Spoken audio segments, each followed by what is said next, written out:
кажуть, родна та, на якої думаєш. Сни бачиш. Так, ні? Напевно. Значить, русская мова.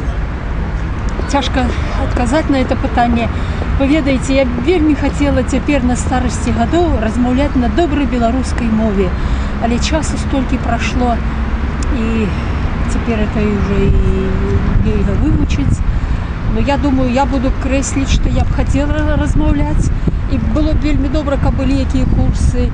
Ці наогул больш размаўлялі па тэлебачанню, па радыё на беларускай мове, на добрай беларускай мове.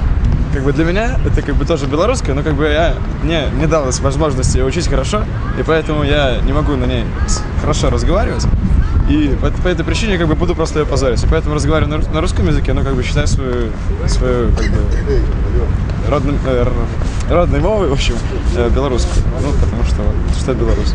В данном случае для меня это будет русский язык, то есть если это имеется в виду язык, на котором у меня происходит каждодневное общение, то это русский язык, но это не значит, что при этом белорусский язык будет забыт. То есть это такие, знаете, бенефовские штучки, вот, то есть достаточно провокационные, поэтому здесь надо более, я считаю, честно ставить вопросы.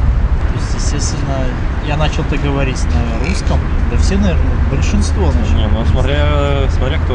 Мы спецсемьи не рассматриваем. Там еще и французский учили. Родная? Безусловно, белорусская. По-любому. Даже дает какой-то толчок. Мол, мы не вы, у нас своя. Ну, кстати, да, это хорошая тема. Русская можно назвать пошло. Русскую. Интересно даже. Так никто не разговаривает.